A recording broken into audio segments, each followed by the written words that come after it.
Bismillahirrahmanirrahim. Assalamualaikum warahmatullahi wabarakatuh.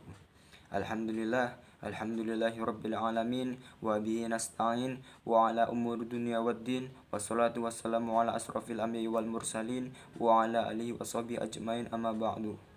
Yang saya hormati kepada dosen mata kuliah pengampu yaitu Ibu Ninik Purwosari. Yang saya hormati kepada rekan-rekan teman sekalian yang selalu dirahmati oleh Allah Subhanahu wa taala. Yang pertama-tama marilah kita panjatkan rasa puji dan rasa syukur atas kehadiran Allah Subhanahu wa taala yang dimana kita telah diberi kenikmatan, kesehatan, kekuatan sehingga kita dapat melaksanakan tugas perkuliahan pada hari ini. Yang kedua kalinya, sholawat serta salam marilah kita junjungkan kepada Nabi kita, Nabi besar Nabi Muhammad Sallallahu Alaihi Wasallam, yang dimana kita selalu nantikan syafaatnya fid dunya wal akhirah. Sebelumnya saya izin memperkenalkan diri, nama saya Muhammad Surul Fadilah. Di sini saya akan mempresentasikan yang berjudul budidaya ikan lele. Sebelum saya lanjutkan, saya akan memperkenalkan anggota kelompok saya. Yang pertama Fadila Zahra, yang kedua Mia Puspa Safitri, yang ketiga Mada Astana, yang keempat saya sendiri. Adapun rangkaian acara pada presentasi hari ini, yang pertama pembukaan, yang kedua pemateri. Pemateri dibagi menjadi 3. Yang pertama akan dibacakan oleh saudara Made, yang kedua yang akan dibacakan oleh saudari Dila, yang ketiga akan dibacakan oleh saudari Mia, yang keempat akan dibacakan oleh saya sendiri. Cara yang keempat yaitu penutup. Baik, untuk mempersingkat waktu, marilah kita buka acara pada hari ini dengan bacaan basmalah. Bismillahirrahmanirrahim. Baik, lanjut acara kedua yaitu pembacaan materi. Kepada yang ditugaskan, kami persilakan.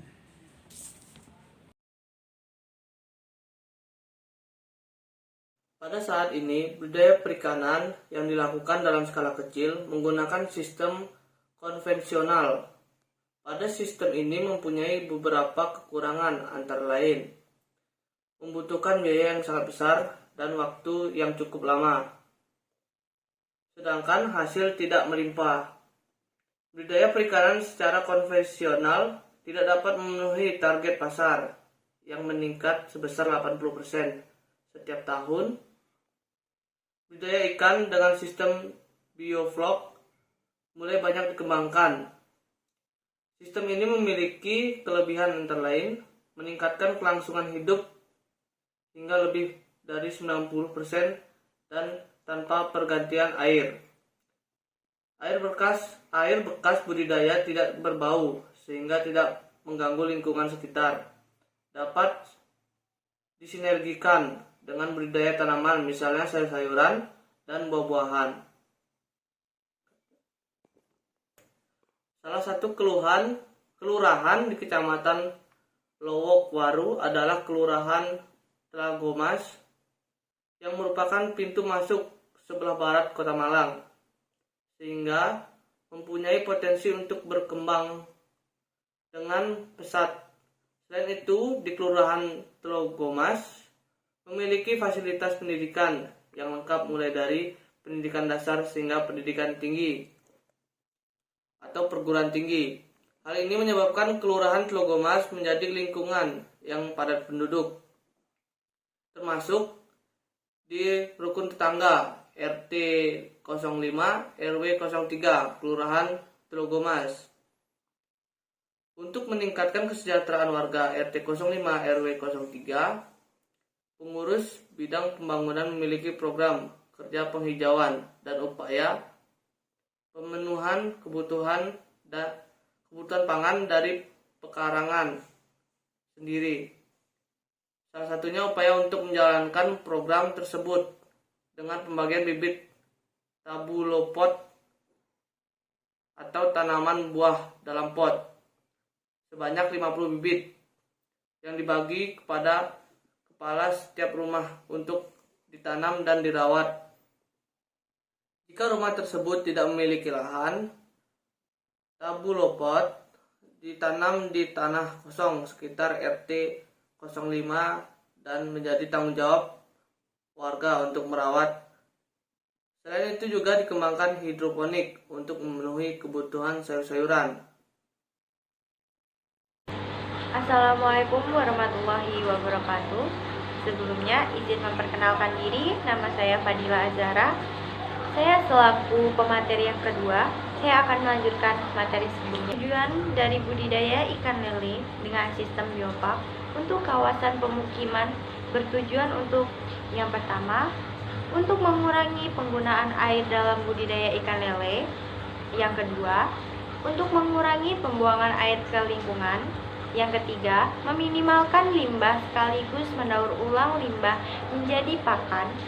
Serta yang terakhir, untuk meningkatkan produktivitas ikan lele yang dihasilkan oleh para peternak ikan lele dengan menciptakan budidaya ikan yang ramah lingkungan, berkelanjutan, efisien dalam penggunaan air maupun pakannya.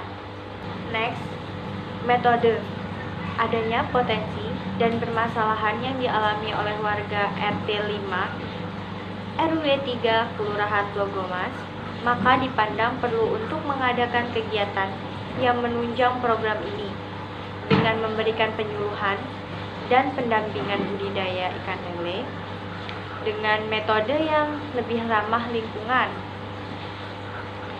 Kegiatan ini mengikuti langkah-langkah kerja dengan mengikuti flowchart berikut. Yang pertama, mengidentifikasi masalah, lalu mengumpulkan data, kemudian perbaikan sistem sirkulasi, lalu pembibitan biopark, pembibitan dan perhitungan, kemudian pakan, yang selanjutnya pembesaran dan perhitungan pakan, dan yang terakhir yaitu panen. Next, hasil wawancara. Dengan pengelola didapatkan beberapa permasalahan, yaitu yang pertama, kematian bibit lele sebesar 50%. Yang kedua, pakan yang diberikan tidak efisien dibandingkan dengan hasil panen. Yang ketiga, kelebihan pemberian pakan akan menyebabkan pakan terbuang serta menyebabkan bau pada kolam dan dapat berdampak tidak baik pada ikan.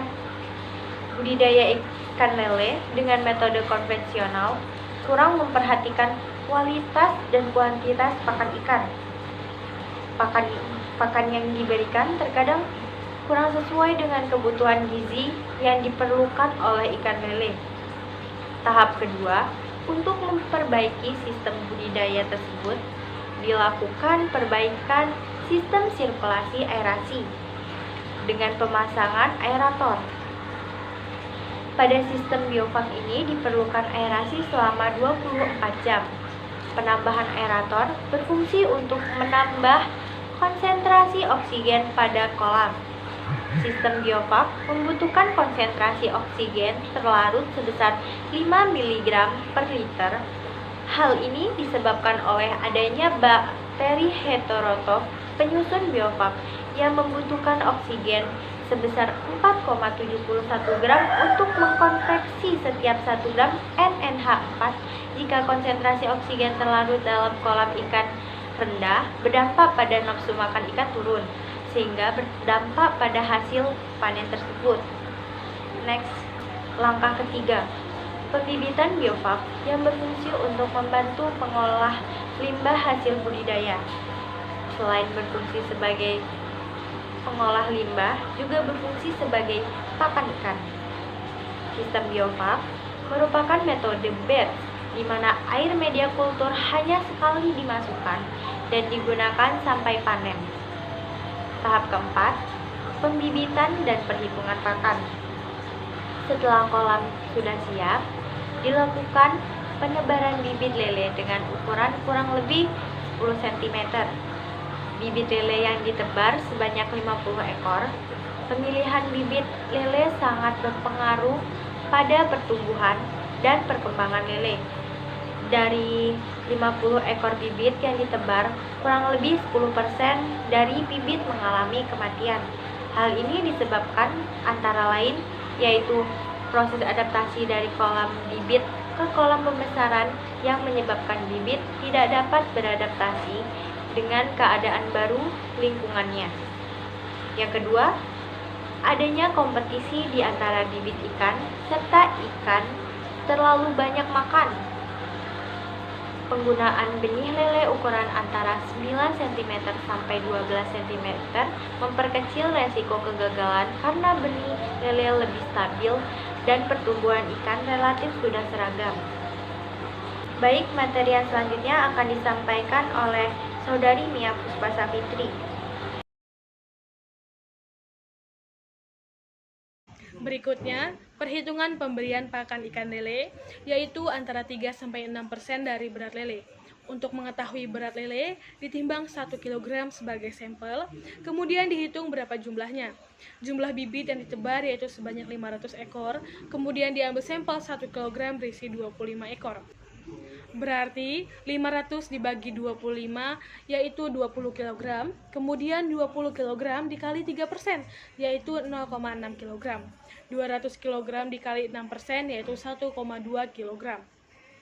Jadi pemberian pakan antara 0,6 sampai 1,2 kg per harinya. Pemberian pakan akan dilakukan 5 kali sehari pada saat awal dan berkurang 3 kali sehari selama masa perkembangan. Tahap kelima yaitu pembesaran untuk mengetahui perkembangan ikan lele yang dibudidayakan. Maka dilakukan pengukuran panjang ikan serta penimbangan berat ikan setiap minggu. Penimbangan dilakukan setiap seminggu sekali untuk menghindari stres pada ikan yang berakibat pada ikan yang mati. Materi selanjutnya yaitu hasil dan pembahasan.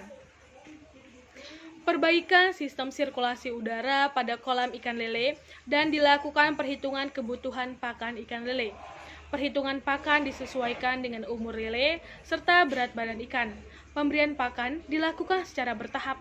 Pada tahap awal, pembibitan pemberian pakan dilakukan sebanyak 4 kali sehari dengan interval waktu 2-4 jam sekali. Pemberian pakan berangsur berkurang dari waktu ke waktu menurut Syam tahun 2019. Budidaya ikan membutuhkan pakan sebagai penunjang pertumbuhan. Pakan yang diberikan tidak semua termakan oleh ikan karena sebagian pakan hanya 25% yang dikonversi sebagai hasil produksi dan sisanya terbuang sebagai limbah. Atau 62% berupa bahan terlarut dan 13% berupa partikel terendap. Menurut Suryaningrum tahun 2014, setelah masa pembibitan, pemberian pakan sebanyak 2 kali sehari, yaitu pagi dan sore hari. Dengan sistem bioflok, adanya tambahan pakan alami dapat menghemat biaya pakan. Sesuai dengan pernyataan Zulfam dan Syahimi tahun 2018, bahwa terjadinya pertumbuhan berat dan panjang yang tinggi tersebut diduga karena adanya suplai pakan tambahan dari vlog yang ada dalam wadah pemeliharaan. Adanya tambahan pakan alami pada media berasal dari asimilasi nitrogen dan karbon anorganik jadi protein mikroba bakteri heterotrof yang telah ditambahkan ke dalam media pemeliharaan. Seperti pada tabel 1 menunjukkan pemberian pakan yang disesuaikan dengan berat ikan per minggu. Dengan komposisi berat ikan lele dengan berat pakan yaitu minggu pertama dengan berat lele 2,5 sampai 5 gram, dengan berat pakan 5 sampai 6 gram. Minggu kedua, berat lele 5 sampai 20 gram dengan berat pakan 5 sampai 4,5 gram. Minggu ketiga, berat ikan lele yaitu 20 sampai 50 gram dengan berat pakan 4,5 sampai 4 gram.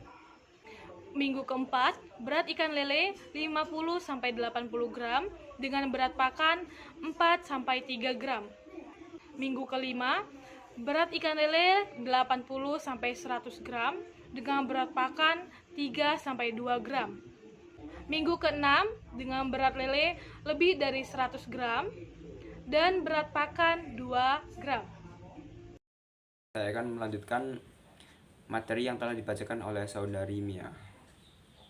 Tabel 2 menunjukkan perkembangan bibit lele selama 3 bulan selama dilakukan perbaikan sistem dengan metode bioflok dan perhitungan efisiensi pakan. Ikan lele dipanen setelah 3 bulan mengikuti selera pasar, permintaan pasar, dan berat yang disukai adalah 1 kg berisi 8 ekor. Besar kecilnya nilai efisiensi pakan yang dihasilkan tidak hanya berdasarkan pemberian pakan yang diberikan, melainkan dipengaruhi oleh beberapa faktor seperti kepadatan berat setiap individu, suhu, air, dan cara pemberian pakan atau frekuensi pemberian pakan, kualitas dan penempatan. Dedi Yanto 2019. Tabel 2, berat ikan lele. Jadi di tabel 2 ini menjelaskan tentang kurva peningkatan dalam setiap minggunya. Kita bisa lihat. Jadi setiap minggu mengalami peningkatan. Lanjut, hasil panen yang dihasilkan ikan lele sebanyak 200 kg dengan berat masing-masing sebesar 200 gram. Dengan berat ikan lele tersebut sesuai dengan permintaan pasar. Selanjutnya, di budidaya ikan lele dilakukan oleh masyarakat sendiri.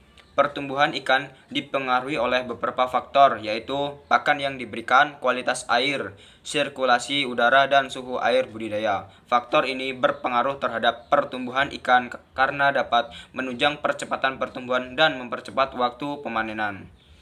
Dedi Yanto et al. 2019. Dari laporan ini disimpulkan bahwa transfer teknologi dengan cara pendampingan budidaya ikan lele dengan sistem bioflok yang telah dilakukan dapat menjawab kendala pengelola budidaya ikan lele di RT 5 RW 3 Kelurahan Tologomas. Dengan perubahan sistem budidaya kematian, bibit lele dapat ditekan, pemberian pakan lebih efisien, hasil panen yang memuaskan, hemat air, dan tidak menimbulkan bau. Saran, salah satu kelemahan dari sistem bioflok adalah harus menjaga kepadatan bioflok yang ada di dalam kolam agar kepadatan sesuai dengan standar. Untuk itu, perlu adanya pengujian secara berkali untuk kualitas air kolam sehingga kepadatan bioflok dapat terjaga dengan konstan. Baik, saya kembalikan kepada moderator. Baik, acara selanjutnya yaitu penutup. Marilah kita tutup acara pada hari ini dengan bacaan hamdalah. Alhamdulillah.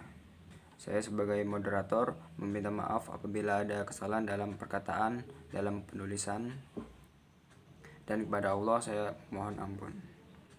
Baik, saya tutup acara presentasi pada hari ini. Wabillahi taufiq walhidayah. Wassalamualaikum warahmatullahi wabarakatuh.